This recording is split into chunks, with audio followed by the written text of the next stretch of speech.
Ang pangit, ang pangit. Sobrang hindi ko ano, hindi ko ma-categorize kung pang-aano ba 'yun, hindi naman siguro pang-aano, pero pang-mabastos ba o umiiwas sa gulo, umiiwas sa topic or change topic. Ang hirap niya i-categorize, eh. Kasi wala siyang sense. So, mukhang ano, mukhang pasok kay Bibi Sara yung Wednesday nating atol. You say it best when you say nothing at all. Diyos ko! Ang weird talaga nung statement niya. Hindi tina-try kong hanapan 'to ng sustansya pero wala, eh. Ito kasi yung balita. VP Sara, sinabing ang personal na saloobin ni FL Lisa Marcos labas sa kanyang mandato bilang isang opisyal ng pamahalaan. Oo naman, wala naman nag-e-expect na pasok sa mandato mo yun. Pero bago natin pag-usapan yan, as usual, mag-shoutout muna tayo sa mga kaibigan sa Sendwave. Yan, kung kayo ay nasa US, UK, Canada, Italy, France, Spain, Ireland, and Belgium, may pwede tayo magpadala ng inyong mga remittances sa Pilipinas. Gamit po ang Sendwave. Ang gagawin nyo lang ay i-download ang Sendwave app. Gumawa kayo ng account, lagay nyo ba ang account details nyo. Pwede na kayo magpadala sa GCash, sa mga pick-up, cash pick-up sa mga pawn shops, at sa iba't ibang mga bangko din sa Pilipinas. At kapag ginamit nyo pa kayong promo code na Coach Jared, ay makakakuha kayo ng karagdagang $20 free credit. Kaya gamitin na po si Sendwave for all of your remittance needs. Alam niyo mga kochero, if this is an effort to deflect from the statements made dun sa interview, this is a piss poor attempt to deflect it. Wala namang nag-e-expect sa'yo, eh, na yung statement na yan maging parte ng mandato mo. It's not. Anyway, panoorin nga natin. I'll let you hear it for yourself. Oh.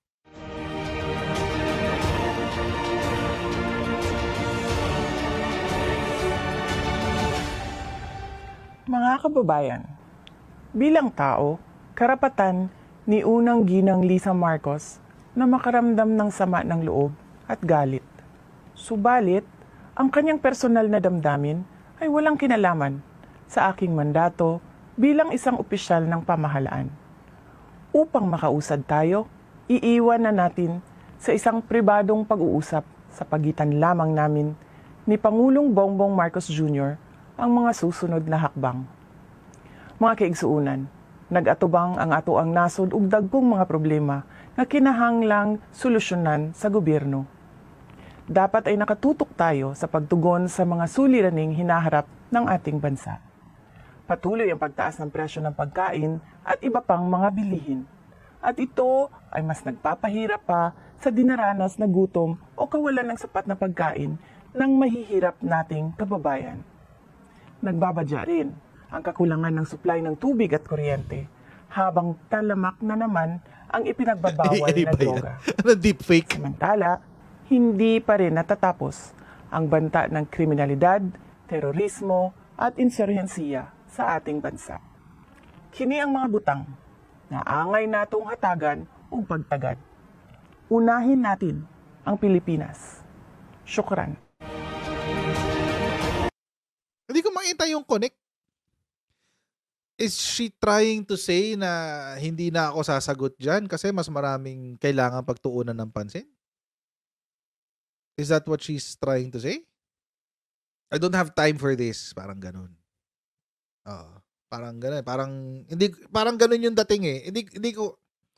Pero if you don't have time for this, why did you create the video in the first place? It doesn't make, kaya nga mga kochero, it doesn't make sense.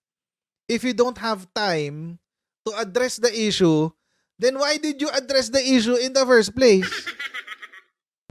Kanina kasi marami akong nakita nag-post ng mga DDS din. Natawa lang ako sa mga comment nila na parang, oh, yan na, nagtaray na, ganyan. Tapos yung statement niya is, karapatan daw ni Lisa na magalit. Lahat naman tayo. Lahat naman. Karapatan naman natin yan. Kahit saan tayo, kahit sino naman, hindi lang naman si Lisa eh. Lahat naman tayo, may karapatan yan.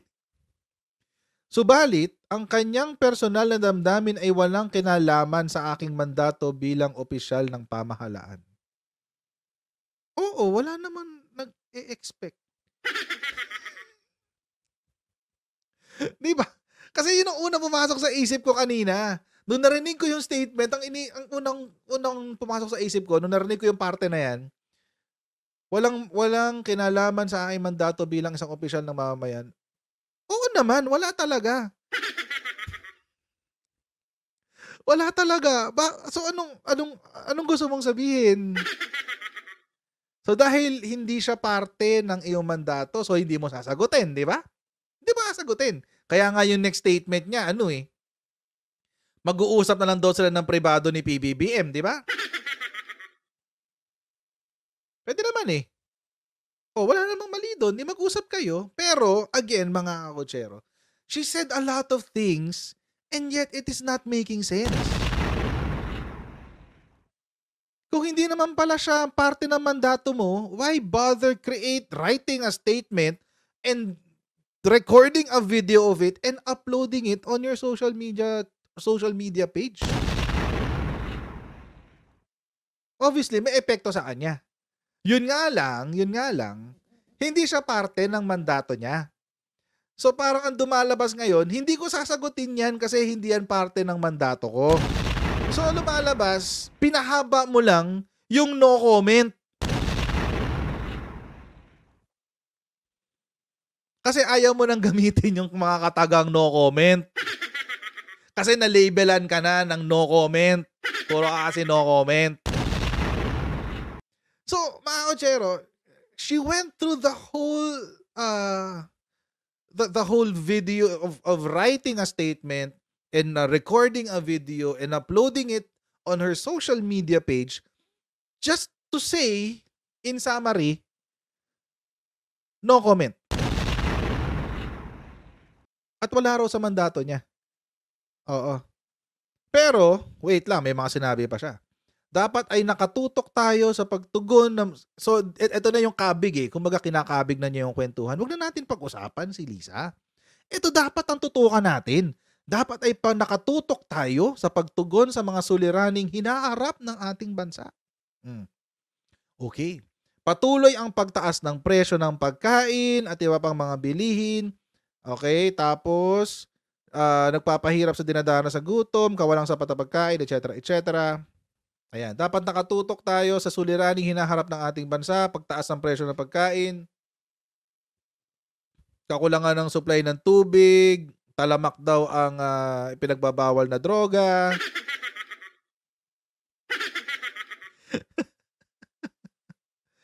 Talamak daw ipinagbabawal na droga, tapos hindi pa rin daw natatapos ang kriminalidad, terorismo at insurgency. So wait. Now, here's a question. Gusto mong tumutok kami dito? Tama? Yun yung gusto ni VP Sara, tutok daw tayo dito. Sige, walang problema. Is this your mandate? Kasama ba to sa mandato mo?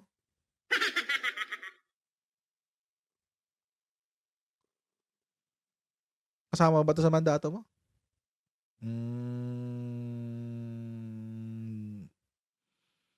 I guess not.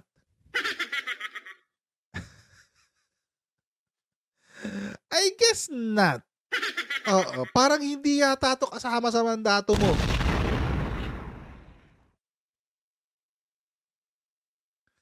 Parang hindi yata ito kasama sa mandato mo, BP.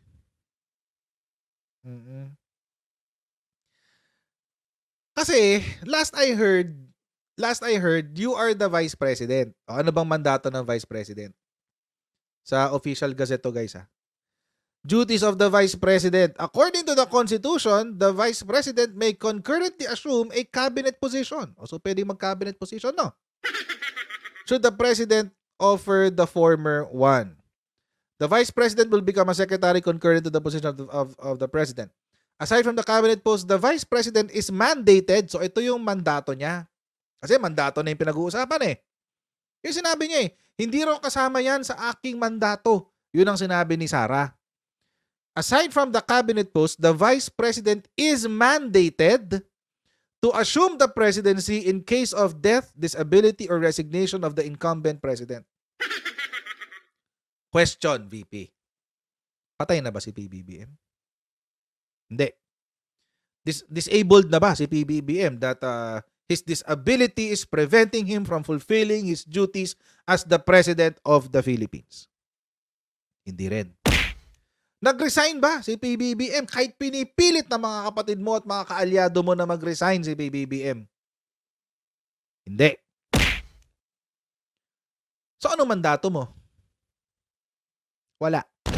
Mag-intay. That's it. Swerte mo nga Ginawa ka pang sekretary ni PBBM Kasi kung kasing walang hiyan ng tatay mo, si PBBM, hindi lang tinanggalan kanya ng posisyon, babalahurain ka pa. Buti na lang, hindi kasing walang hiyan ng tatay mo si PBBM. So ano yung pinagmamalaki mo mandato? Nothing. And conveniently enough, VP Sara. Diba nakasulat dito? Official Gazette to guys. Mga kotsero. The Vice President may concurrently assume a cabinet position should the President of the Philippines offer the former one. So, ibig sabihin, kung mag-offer daw na maging cabinet member si Sara, doon siya magkakaroon ng CABSEC role or mandate. Binigyan naman, di ba? Binigyan. DepEd. Conveniently enough, tutok tayo sa pagtugon sa mga suliraning hinaharap ng ating bansa. Oo. Pagtaas ng presyo ng pagkain. Okay, hindi mo trabaho yan. Hindi ka naman, DA secretary. Diba? Hindi ka naman DA secretary Pagtaas ng presyo ng pagkain, hindi mo problema yan. Hindi mandato mo yan. Nagpapahirap sa dinaranas na gutom, okay? At o kawalan ng sapat na pagkain na mahihirap nating kababayan. Hindi mo rin trabaho yan. Ibang ahensya may trabaho dyan. DSWD, NEDA. Nagbabadya rin ang kakulangan ng supply ng tubig at kuryente. Yan ang sinabi niya, tubig at kuryente. Kanino uli yung tubig? Meron kasi iba-iba, kaya kaya iba-iba kasi iba-ibang purpose ng paggamit ng tubig. Merong pang yung pang household, merong pang irrigation, may Kaya nga sinabi rin ni PBBM, kailangan daw talaga ng Department of Water Management para merong magko-consolidate. But anyway, so yan, iba-iba yan sa tubig. But definitely hindi yan mandato ni VP Sara. Definitely. Yung tubig. No, hindi. Kuryente, kanya ba yan? No, it's under the Department of Energy.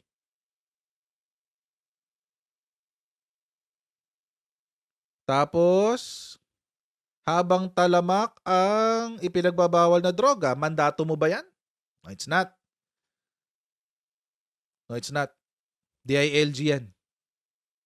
Bakit DILG?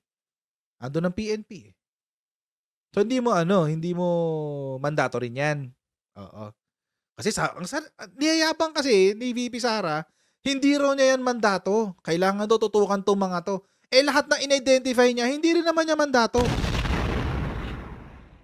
Hindi pa rin natatapos ang banta ng kriminalidad, PNP, terorismo, AFP, insurgency, AFP, DND. Interestingly enough, may dalawang kulang. Foreign Affairs, tsaka education. Inilista mo lahat ng problema ng bansa maliban sa problema under your purview, which is Department of Education. Ayaw mo siraan sarili mo.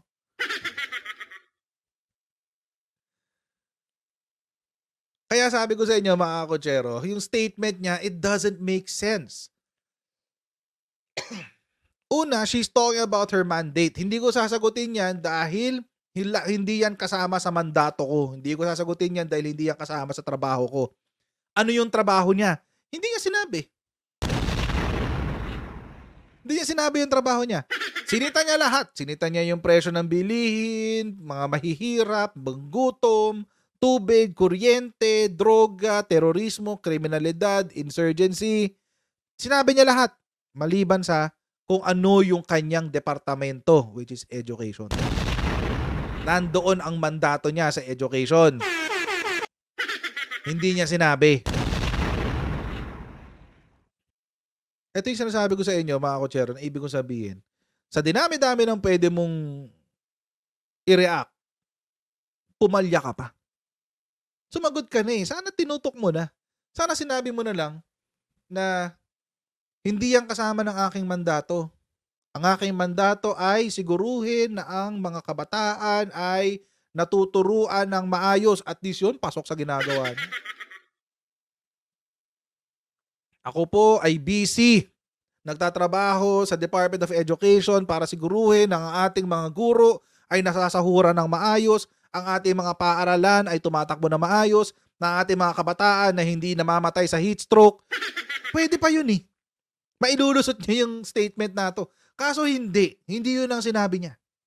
Ang sinabi niya, problema ng ibang tao.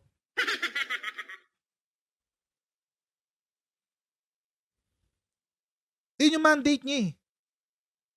Yun yung mandate niya ngayon. Yun ang mandate niya ngayon. Ang mandate niya, kasi binida niya yung mandate niya eh. Binida kasi niya yung mandato niya eh. Ayan oh, walang kinalaman sa aking mandato bilang opisyal ng pamahalaan. Binida mo. O di sana, kinarir mo na. Sana sinagad mo na yung pagbibida. Sagad na to? Sagad na to?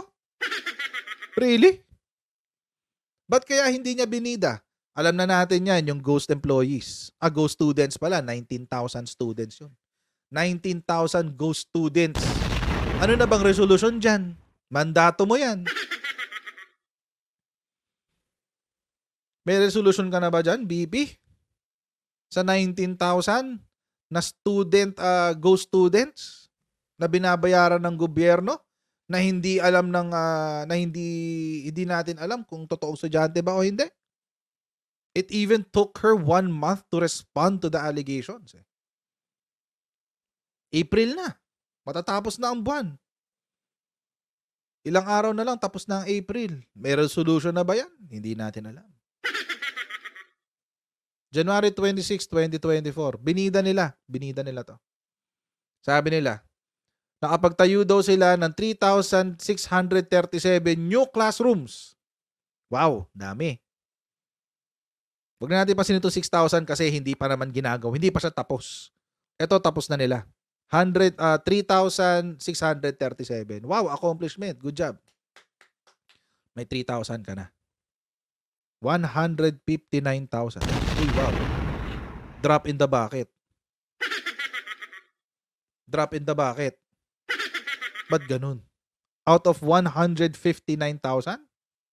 Nasabi, a month before the opening of classes last year, Deputy Assistant Secretary Francis Cesar Bringas said classroom shortage in public schools hit 159,000, up from previous year's 91,000. So, sa total ng 159,000, ang nagawa mo ay 3,637? Seriously? Mga kotsero, hindi na niya pwedeng sabihin dito na panahon pa to ng tatay niya. Kasi, eto, 2024 na. Accomplishment report to ng 2024. Ibig sabihin, buong 2023 na trabaho to. Sa isang taon, 3,637 lang. Anong ginagawa mo? Ba't ang bagal? Tapos, pero hindi naman daw kasi limitado sa school infrastructure ang pag-aaral. Oo. So, ang gagawin nila ay technology. So, online learning ulit tayo. Akala ko ba face-to-face na tayong lahat? Tapos ibabalik mo kami sa online. Wala naman problema sa akin mag-online learning kasi ako ngayon, minsan nag-o-online kami sa school. Pabor sa amin yun kasi nakakapagbasa kami. I mean, up until the last minute kasi walang biyahe eh. Pero syempre, may mga pagkakataon na majority of our time is still face-to-face. So, okay game. Puntahan natin itong 25 public schools, okay, ang nabigyan ng proof of concept ng Starlink. Tapos, nakapagbigay sila ng internet sa 305. Fiber na to. 305 fiber optic internet connections. Satellites have also been provided to 2,000 more public schools. So, at least dyan meron. The department has also procured 4,000 e-learning packages. Wait. 4,000 e-learning packages, 337, okay, smart TV.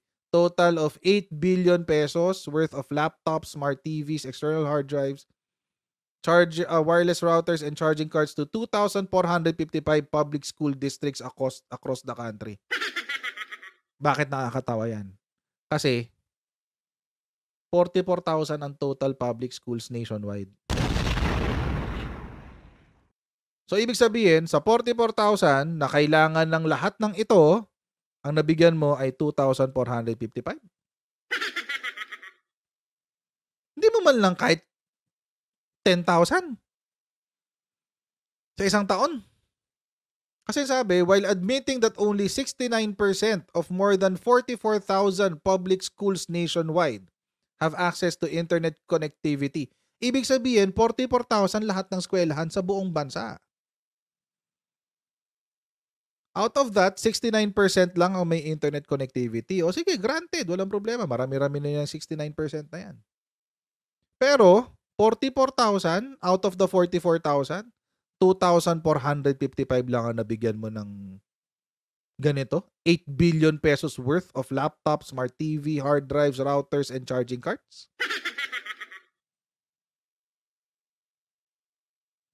This should have been higher.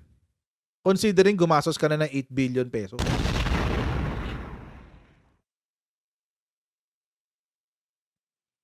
Kaya ako mga kotsero, usually pag bumabatikos ako, gumukuha talaga ako ng mga numero. Kasi dito mo makikita kung performing o hindi.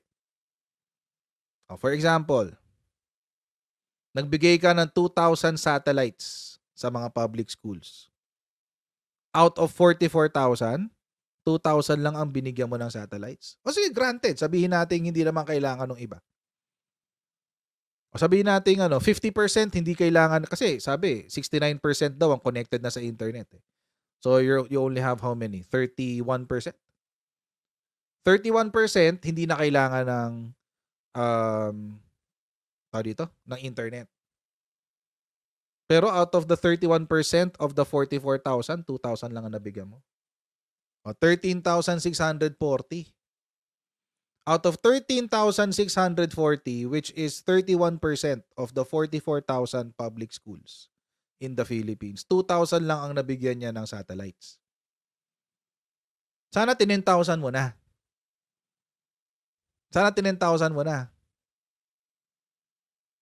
Para at least konti na lang talaga ang walang internet. Kaso 2,000 lang binigyan mo eh. Hindi pa nga natin alam kung aabot yan dun sa, kung tatagal ba yung mga satellite na yan. Baka mamaya, after 1 month, wala na rin yan. Kasi walang budget pang maintain. Mandato mo to, BP. Pasok na pasok yan sa mandato mo. Kasi nagtaray ka, sabi mo, wala namang kinalaman sa mandato mo eh. Sabi mo eh. Yung yung mga pagpansin-pansin sa galit ni Lisa eh. Wala problema. Tama naman yun. Wala naman talagang kinalaman sa mandato mo yan. Pag-usapan natin ngayon yung mandato mo. DepEd, you're not doing well. Yeah, may konting strides. We have to admit that. There are a few. There are a few developments. But few. Program for International Student Assessment, yung PISA. Ang sabi, 5 to 6 years behind daw ang Pilipinas. Kailan tinake to? May 2022 if I'm not mistaken. Pero nirelease siya 2023 na, a year later. Nung May 2022, napag-alaman na ang Pilipinas, ang isa sa may pinakapangit na score, ayan na Pilipinas, Philippines, 347. Na PISA score. Sa STEM yan STEM subjects yan Science, Technology, Math, Engineering. Science, Technology, Engineering, Math. Ayun. STEM. Science, Technology, Engineering, Math. Saan tayo pinakamababa? One of them is Math. Another is Reading Comprehension. Ngayon, mga kutsero, ba't ko hinighlight to? Siyempre may magsasabi, panahon pa yan ng tatay niya 2022. Totoo naman. Totoo naman. So ano ng programs mo dito? I haven't heard of a program to address this. Yung PISA score. Ano nyo mga kutsero, yung sinasabi nilang program, yung Friday catch-up? How is that a program? Catch-up Fridays? Yun daw yung program to address this Catch-up Fridays. Ano, pag Biyernes, ano nangyayari sa sa Catch-up Fridays? We don't know. Naghahabol daw Catch-up. O sabihin, naghahabol. Naghahabol saan? Sa mga mabababang subject? Maski yung DepEd, hindi kumbinsidong nag-work Walang iya ka. DepEd, Catch-up Friday stays, more interventions in place. What does that mean? Among the cited challenges are the related learners' material, scheduling, time allotment, and proper... Ano to? Para saan ba tong Catch-up Fridays? Okay. Amid calls to halt the implementation of its latest learning recovery initiative, the DepEd stated on Tuesday that it is currently collating feedback from the field regarding implementing Catch-up Fridays. Ba't may comics? Para saan yung comics? DepEd and USEC and spokes Michael Powa clarified in a Viber message that the agency has no plans to halt the program pending feedback from the field. Okay. Powa announced that the DepEd had issued a memorandum encouraging teachers in charge to provide feedback. Okay, wait. Ano to? Catch-up Fridays is as per DepEd is a learning mechanism to strengthen foundational, social, and other relevant skills necessary to actualize the intent of basic education curriculum. Ano yun? Its current initiatives, DepEd said, provide opportunities to enhance learners' academic performance, particularly the low proficiency levels in reading. So how? How will it do it? So puro basa ang ginagawa. Puro basa. So, parang storytelling, ganun. Ganun ba yun? Ganun yung nangyayari dyan. Basa-basa, tapos kwento-kwentuhan, etc. Ganun. Recap. Parang recap ng alin. Buti yung school ng mga anak ko walang catch-up Fridays. Sulit ang oras nila, promise. I don't see the point of Catch-up Fridays. Hindi ko nakikita yung punto ng Catch-up Fridays. Totoo lang. Sana itinutok na lang nila sa STEM subjects, diba? Science, Technology, Engineering, Math. Yun.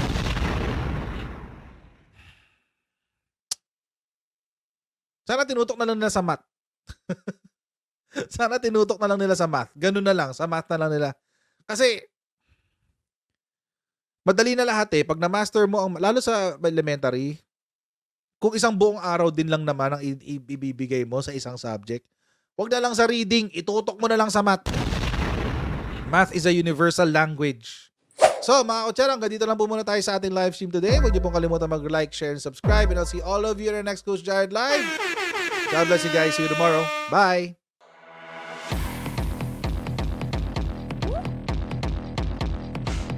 Pag ganun, huwag natin gawing tanga mga Pilipino. Mas maganda kasi nasa lugar ka ng tama kaysa yung pinipilit mo yung pagkakamali.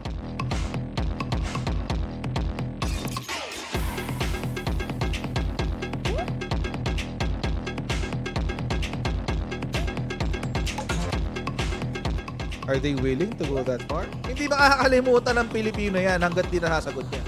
Sino ngayon nagsasabi ng totoo?